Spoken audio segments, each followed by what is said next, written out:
They'll hang me like a common criminal, and I didn't mean it. You know I didn't. Oh, stop whining, Gerald. Take your medicine like a man. What?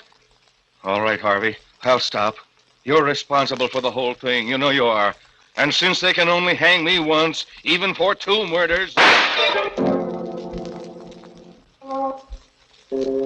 Midnight, the witching hour when the night is darkest, our fears the strongest, and our strength at its lowest ebb. Midnight, when the graves gape open and death strikes. How? You'll learn the answer in just a minute in Death's Goblet.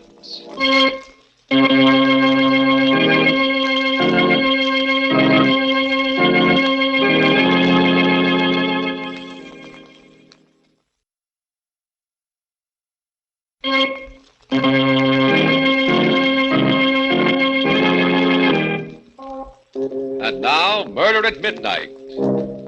Tales of mystery and terror by radio's masters of the macabre. Our story by Sigmund Miller is Death's Goblet. It all began at one of Arthur Cunningham's parties. He always gave a party when he came back from one of his trips abroad. I went there with Gerald, my partner, and his wife, Susan. Beautiful Susan. Did I care for her? People used to say so. But she was too self-centered a woman for me. I like to look at her just as I like to look at anything that's lovely. That was all. As for Gerald, well, he was rich, which was the only reason he was my partner. But suppose I start at the beginning, at the moment we got to the party and Arthur came over. Well, hello, Harvey. Glad you came. Wonderful to see you back, Arthur. You know Gerald and his lovely wife, Susan. Of course. Hello, lovely wife, Gerald. It's nice to see you again, Arthur. Good trip, Arthur? Marvelous. And you're just in time for a drink. Let's get away from this mob. Come into the study. Yes, why not? I just opened my last bottle of Chateau Albert. Oh, nice. Here we are. Oh, someone get the glasses out of the cabinet, will you? I'll get them. Large parties make me very nervous, you know. I'm much rather... Here we are. Yes. Hi. What an odd goblet this one is. Oh, put that one back, Susan. Why, what's wrong, Arthur? Use any of the others, but not that one. Oh, I'll be careful of it if that's what you're worried about. Oh, it's not that. I just don't want you to drink from it. What's all the mystery about, Arthur? Well, you'd all think I was mad if I told you. Take a look at it. It's a very strange-looking glass. Yes, looks Venetian, possibly from Murano. It is. This red spot here on the side. Yes, it's supposed to be a drop of blood. That's very odd. How do you know that? Well, Gerald, this goblet has a legend, a terrible legend. And, of course, none of you will believe it, but the story is that anyone who drinks from this goblet will kill someone. Oh, that's wonderful. And you believe it? Why, yes, Gerald. You see, I've had proof. Good heavens. I once drank from this goblet. What? Arthur, you're joking. You mean that Yes, Susan, it was justifiable homicide, but after I drank from it, I did kill someone. He was a thief and he attacked me, but still I killed him. Well, you never told us about that. Well, it's not anything that I care to remember particularly. Oh, how terrible for you, Arthur. Where did you get the goblet? From a murderer, a man who killed his wife. They were auctioning off his estate. Extraordinary. May I look at the glass, Arthur? Yes, if you like. Everyone stared at the goblet in silence as I held it to the light. It had a delicate brown tint, reminding me of old blood, except that it sparkled and glittered. The spot of red did look like a drop of blood about to roll down the side.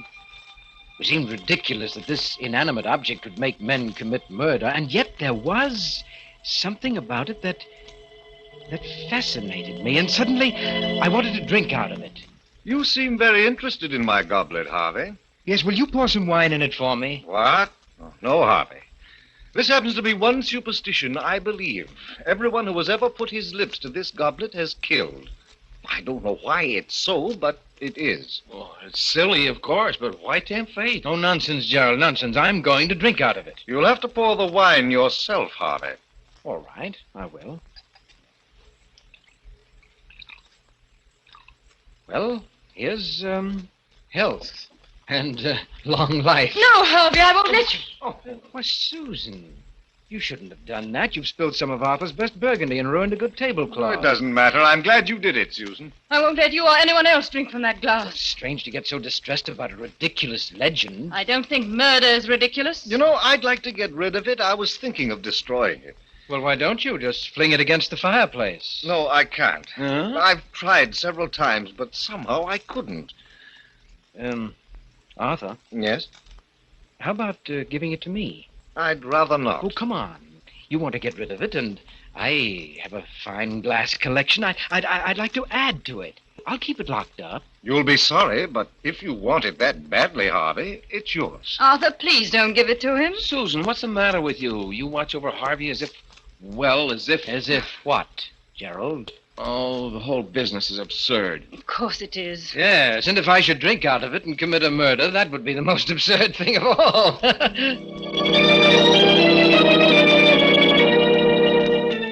I kept the goblet on the mantelpiece in my library where the lamplight made it glitter. I discovered that the red drop was not paint. It was ingrained in the glass. Oh, very cleverly. One night, both Susan and Gerald were at my home. As we chatted, I got up, went to the mantelpiece, and idly toyed with the goblet. That goblet. It's the one Arthur gave. Yes, you remember. He gave it to me. Why don't you smash it, Harvey? Get rid of it. Ooh, it gives us all the creeps. Well, Gerald, you aren't really afraid of a piece of glass, are you? You don't believe Arthur's story at all, do you, Harvey? On the contrary, Susan, I do believe it. But not the way you think. What do you mean? Well, I mean to say murder is not in the goblet. It's in me, in you, even in Gerald. Oh, what a silly thing to say, Harvey. Oh, yes. You don't need a magic goblet to commit a murder. All you have to do is let yourself go. Let go of the civilized controls that tie you up. Why, Gerald, if you had cause, you could murder me or even your lovely wife. Oh, I couldn't kill a fly. Oh, but you could if the fly gave you enough trouble. Now, supposing, just as an example, supposing that you discovered that Susan was really in love with me and only married you for your money. Harvey. Wouldn't that make you want to murder her, Gerald? Oh, you're crazy. That's not very funny, Harvey. Even you, Susan. What? Even though you have a lovely face and exquisite hands, even you could commit murder. Why, there must have been times when you hated Gerald, or only for a moment, of course. But in that moment, if you were not so civilized... Stop it, Harvey. Why, you could even put your lovely hands around my throat. Oh, stop it, Harvey. You're not that important to her. And then just why are we on this gruesome subject? That's Harvey's idea of humor. Susan looked at me, a touch of red at the point where the cheekbones make the skin taut. She seemed angry, but she wasn't really. Oh, yes, she loved me. I could see it in her face. She looked at me for a moment and then dropped her eyes. May I look at the goblet, Harvey? No, I'm afraid not, Susan. You might accidentally drop it. It might be a good idea. Well, I have an even better one, Gerald. And that's to go home before we get really serious about this murder business. I sat there staring at the goblet after they left. It fascinated me, glittering in the lamplight. And as I looked at it, it almost seemed as if the red spot of blood was moving, rolling down its side. Why shouldn't I drink from it? Why? And before I knew it, I'd taken it down and put it on the table. I got a bottle of Burgundy, opened it, and I poured slowly, filling the goblet just up to the red spot. And then I drank from it. It seemed to me that the wine had a different taste, although I had drunk this wine often and knew its taste well. It was delicious. I had another. It was heady, and it made me a little dizzy, although I felt fine and free. Yes, light and dizzy. But after a while, when the dizziness wouldn't go away, I decided to go for a drive, even though it was close to midnight. I drove fast. The speed and power of the car gave me a feeling of great exhilaration. I took the turns at full speed, enjoying the danger of the sharp curves. Then I came to a long, level stretch of road. I pressed down hard on the gas. The needle of the speedometer slowly moved upward. 60, 70, 80, 85. The road, like a black ribbon, rolled up in front of me. And then I suddenly saw him, but it was too late. I struck him with my right fender. He never made a sound. The car swerved a little from the impact. My heart in my throat. I stopped. Then I backed up. Backed up. Backed up. Backed up to where the body was lying sprawled grotesquely on the edge of the road. One look was enough. He was dead. But no one had seen the accident. I stepped on the gas and drove off.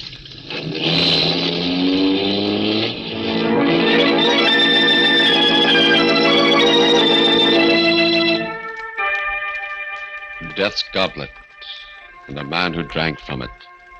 A corpse lying limp by the side of a lonely road. And the car speeding away as the clock strikes 12 for murder at midnight.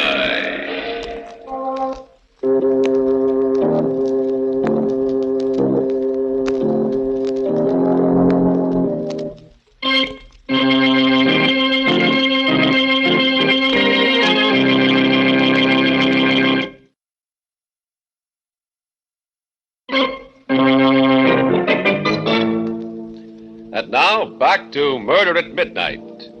Harvey challenged the curse of the goblet and found it true. He had just killed a man after drinking from it. Let's listen to him as he continues the story of Death's Goblet. I knew now that the story of the goblet wasn't a myth, and I also knew what I was going to do about it. The next night, I got Gerald to come to my house to do some work. I can't make head or tail out of your cost estimates, Harvey. Well, now, really, Gerald, it's very simple. Just concentrate. Why can't you take care of it like a good fellow? I'm awfully tired. Well, all right, let's stop for a couple of minutes. Have a drink? Oh, what are you doing, Harvey? The goblet.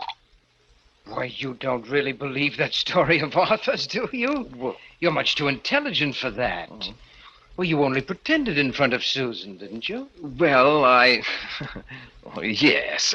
Had to pretend, you know, women. Well, of course. And even if you did believe it, I've a feeling that basically you're pretty reckless, aren't you? Used to be pretty wild when I was a young fella. Owned a motorcycle once. And... Yes, I know, yes. Well, let's drink up. Find me a victim, will you, Gerald? Huh? Well, you know, according to the legend, I've got to murder someone. Maybe even you. Harvey the murderer.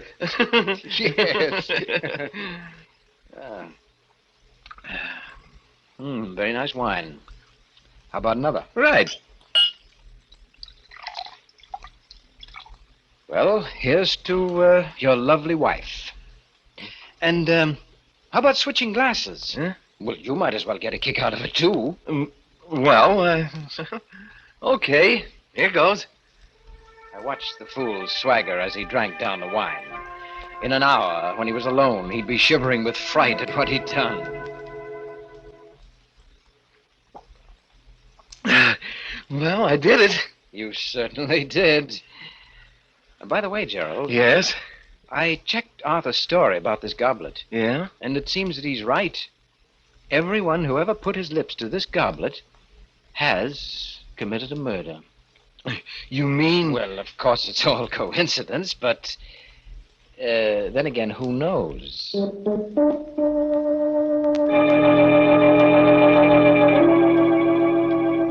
All the next week, I kept reminding Gerald about his drinking from the goblet.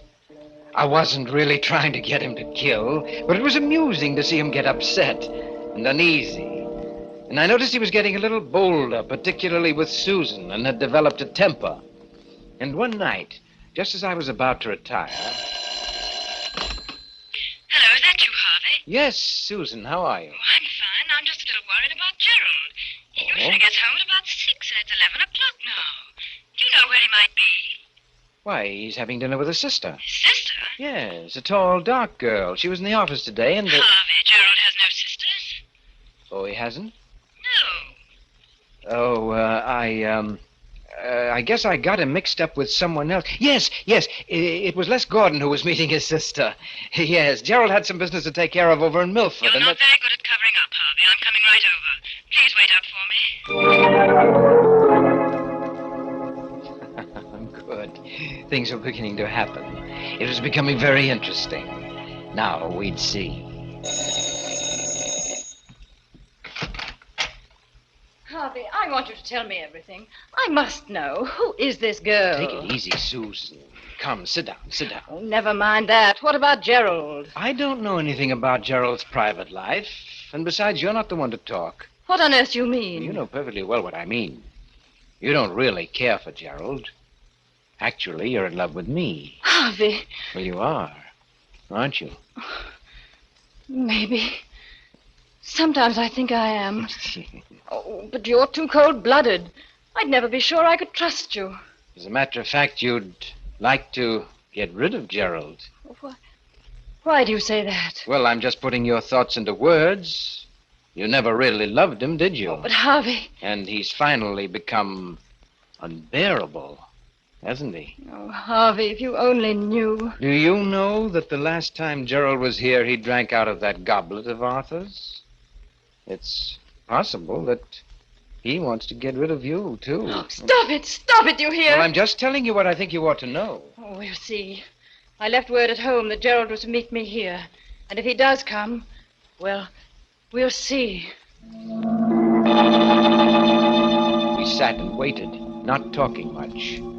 Susan's face was pale and agitated. It was most exciting. Susan, with all her charm and embellishments, was really a fierce animal underneath. I could almost hear her rage seething. Are you expecting anyone? Just Gerald. Well, let him in. Oh, hello, Harvey. Susan, what's up? Why did you leave word to meet you here? It's almost midnight. Where have you been all the evening? At Milford? With whom? What's going on, anyway? What are you so excited about, Susan? What were you doing in Milford? Why, I went there on business. Oh, really? You've been behaving very strangely lately, Gerald. If you don't love me, why don't you say so like a man? What? This is all your fault, Harvey. You've been filling her head with poison. I had nothing to do with this. I told her that you went to Milford. All he did was to make me see clearly something I've felt for a long while. And I think this is the time to do something about it. So, are you out of your mind? Put that gun down. You remember it, don't you? You gave it to me. Said it might be useful in an emergency. Harvey, take that gun away from her. She's liable to shoot. She won't shoot. She's only trying to frighten you. Am I? Let's see. Oh, my shoulder. Give me that gun. Give it to me. Harvey, she's dead. Yes, Gerald. And you killed her. But it was an accident. She shot at me, and I was only trying to get the gun away from her. You know that's what happened. I only know that you drank from that goblet and that you killed her. What? But... Oh, you dirty, treacherous... You planned all this so that you could get rid of me, so that you could have Susan, you could have the firm for yourself. You'll have to do better than that to beat the gallows, Gerald. The gallows? Please, Harvey. We've been friends for a long time. You can't let me down. You wouldn't have pressed the trigger if you hadn't had murder in your heart, Gerald. You shot her because you wanted to. That's what I saw. I believe in telling the truth. Harvey, I'll turn over the business to you. I'll do anything, if you'll just... I don't accept bribes, Gerald. All right. But I'll fool you. I'll call the police myself. Well, there's the phone. I'll prove my case in court. They won't convict me. Operator, give me the police. Hello? Police department? This is Gerald Hamilton. I just accidentally shot my wife. And my friend's home. Yes, she's dead. The address is 411 Grove Street. That's right. I killed her. Accidentally. Yes. I'll be waiting here. Cigarette, Gerald? Oh, treating me like a condemned man, huh? Well, I'm not going to die. All I have to do is tell the truth about everything, including you. Oh, but you forget, Gerald, there must be fingerprints, your fingerprints on that gun. That won't look very accidental, will it? But Harvey... You did it, Gerald. I saw you. If you don't back me up, they'll hang me like a common criminal. Please, Harvey, don't let them do that to me, please. Oh, stop whining, Gerald. What? All right, Harvey, I'll stop. You're responsible for this whole thing. You know you are. And since they can only hang me once... You raised the gun, but I'd been expecting it. I grabbed his hand, pushed it against his chest. My finger pressed on his and on the trigger. And suddenly, he went limp. You won't get away. My alibi was perfect. All I had to do was wait for the police that he himself had called. The minutes ticked slowly away. And then...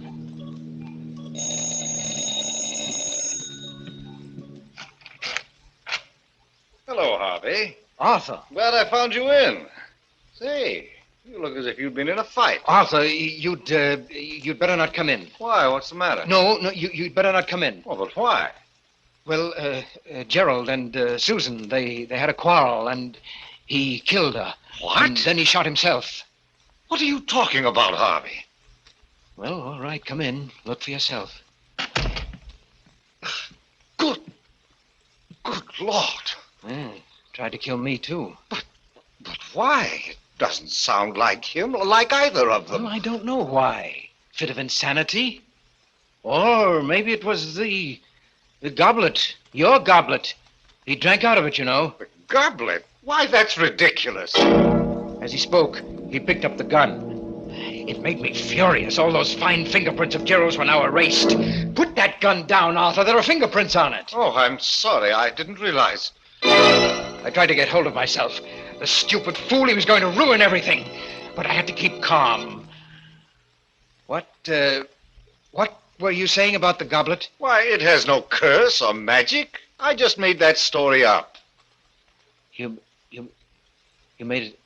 You mean... Of course, I bought the goblet in an antique shop. As a matter of fact, I have a whole set of them. The pulses hammered away in my head. A vast, uncontrollable anger seized me. Was it because of those precious fingerprints that he'd wiped out, or because I had believed in the goblet myself? I don't know. I only know that I had to fight to keep from grabbing him by the throat. You know, I don't think you're telling me everything you know about this horrible business, Harvey. In fact... A red-hot wave came over me. I don't remember exactly what happened. Let me go! Get your hands off me! Oh!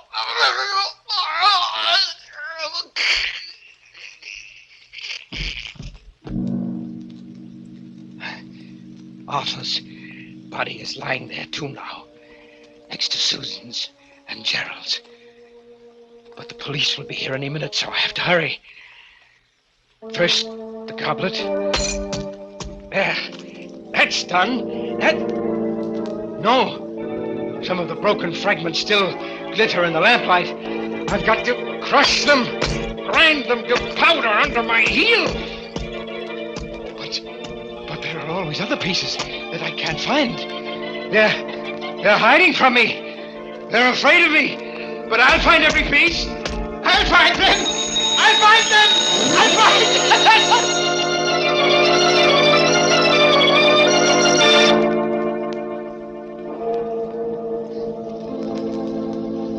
Three bodies lying huddled on the floor, and a madman crushing the fragments of the broken goblet to powder as the police car drives up and the clock strikes 12 for murder at midnight.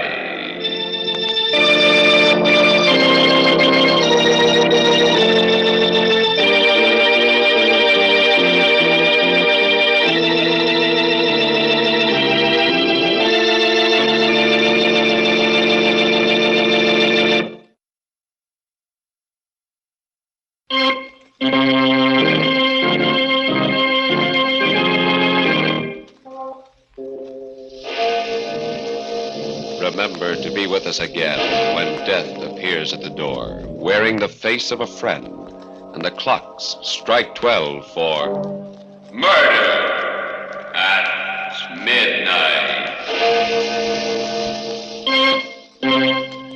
part of Harvey was played by Erich Dressler. With music by Charles Paul, Murder at Midnight was directed by Anton M. Leader.